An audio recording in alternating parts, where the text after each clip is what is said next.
ওই গ্লাসটা দেন।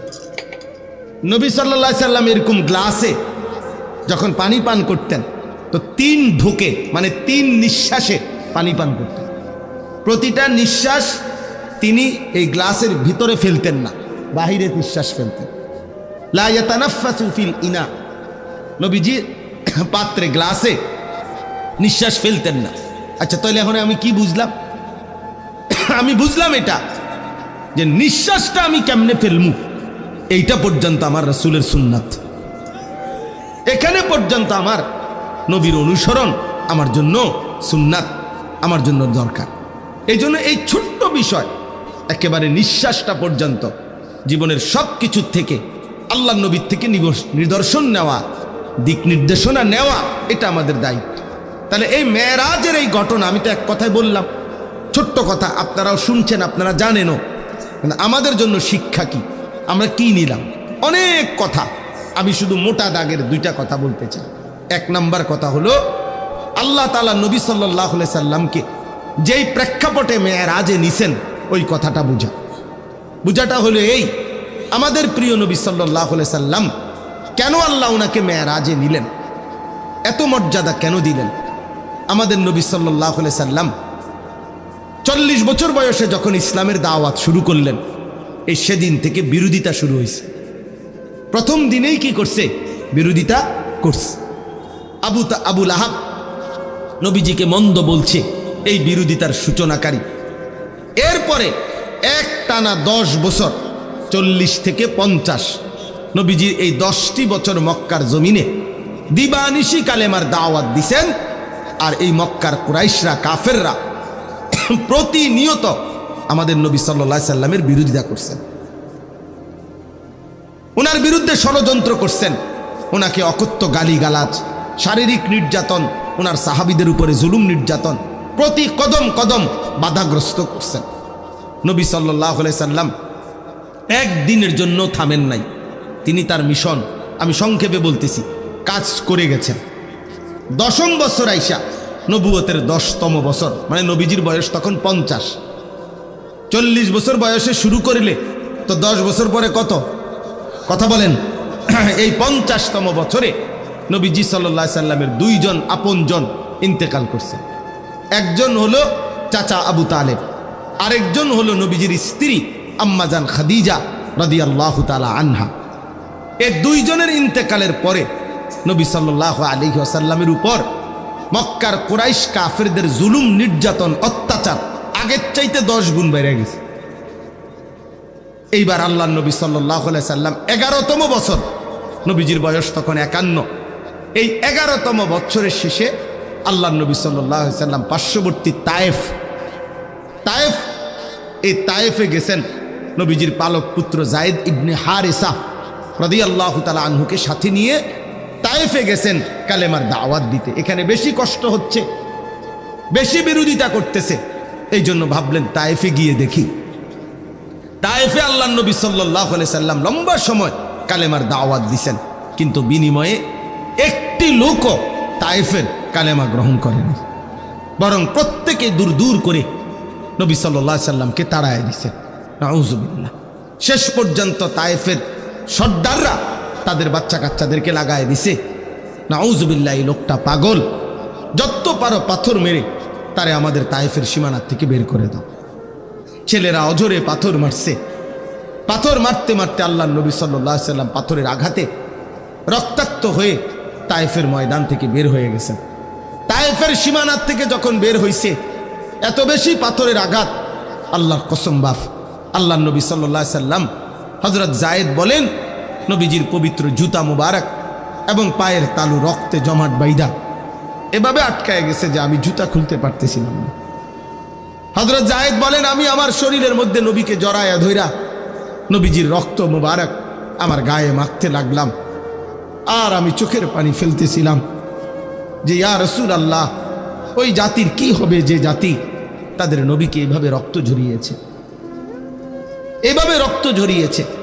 আল্লাহর নবী সাল্লাল্লাহু আলাইহি সাল্লাম এই রক্ত মাখা দেহ নিয়ে তায়েফের সীমানার থেকে বের হয়ে নাখলা একটি জায়গায়, একটি খেজুর এবং আঙ্গুরের বাগানে আশ্রয় নিছে।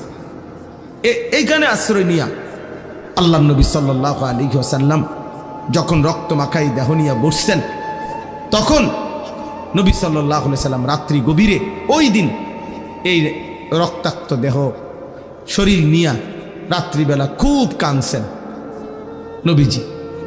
কিতাবের মধ্যে আছে কাঁদতে কাঁদতে নবী আল্লাহ তাআলার কাছে দোয়া করছেন, লম্বা একটা দোয়া করছেন। অনেক বড় দোয়া আছে হাদিসের কিতাবে।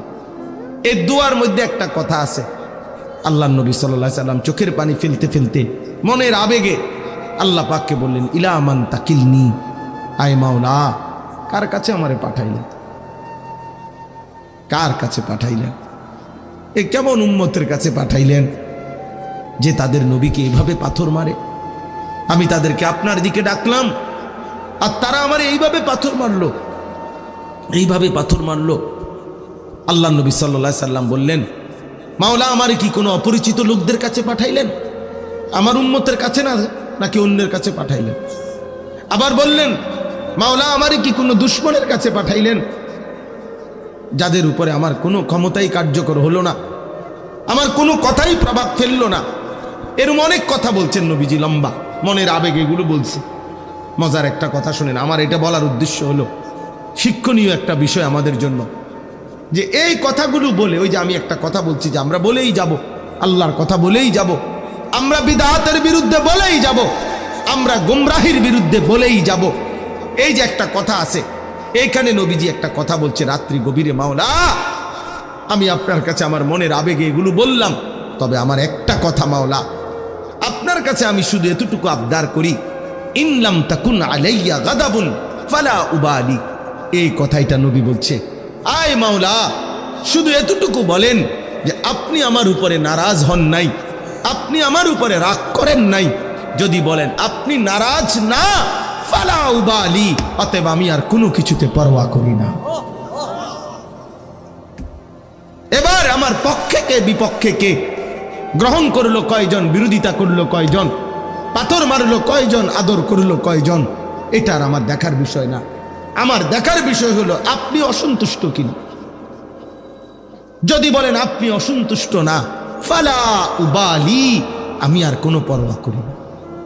আপনি খুশি, আমার চলবে, আপনি রাজি থাকলেই চলবে। আল্লাহ তাআলা গ্রহণ করা এটা বড় বিষয়। করলাম তো অনেক কিছু, বানাইলাম তো অনেক কিছু, কিন্তু মহান আল্লাহ পাক রব্বুল আলামিন গ্রহণ করলেন না, কবুল করলেন না, তো লাভ হলো না।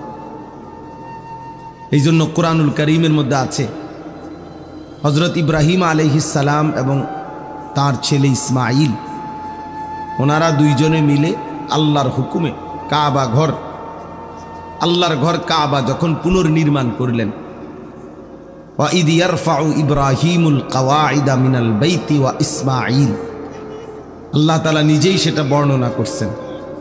ইব্রাহিম এবং ইসমাঈল আল্লাহর ঘর কাবা পুনরায় তৈরি করলেন আল্লাহরই হুকুমে। সমস্ত কার্যক্রমটা আল্লাহর হুকুমে, আল্লাহ পাক দিক নির্দেশনা দিয়েছেন। জিব্রাইলের উপস্থিতিতে কাবা ঘর পুনর্নির্মাণ করছেন। তো এরপরে যখন কাজটা শেষ হয়েছে, আল্লাহর ঘর নির্মাণ, তখন কোরআনে আছে যে ইব্রাহিম আলাইহিস সালাম আল্লাহ তাআলার কাছে দোয়া করছেন। এই দোয়ার মধ্যে বলছেন, রব্বানা তাকাব্বাল মিন্না ইন্নাকা আনতাস সামিউল আলিম। এই কথাটা বলতে চাচ্ছি। ইব্রাহিম আলাইহিস সালাম বললেন, আল্লাহ আপনি আমাদের এই খেদমতটুকু কবুল করে নেন। রব্বানা তাকাব্বাল মিন্না, আপনি কবুল করে নেন। এই যে কথাইটা, এটা হলো বড় বিষয়, যে আল্লাহ আপনি আমাদের এই আপনার ঘর নির্মাণের এত বড় মহান খেদমত, তো খেদমত তো অনেক বড়, ঠিক আছে বুঝলাম, কিন্তু আপনি গ্রহণ করলেন কিনা সেটা হলো দেখার বিষয়। এই জন্য আল্লাহর কাছে আলাদাভাবে দোয়া চাইছে, আল্লাহ আমাদের এই খেদমতটুকু তাকাব্বাল, আপনি গ্রহণ করে নেন, আপনি গ্রহণ করে নেন। এই জন্য আমরা প্রত্যেকে নিজেদের সমস্ত নেক আমলের ক্ষেত্রে আল্লাহ তাআলার কাছে দোয়া করা বেশি বেশি, যে আল্লাহ আপনি গ্রহণ করে নেন, আপনি কবুল করে নেন। এটা মুমিনের জন্য, ইমানদারের জন্য বড় বেশি জরুরি।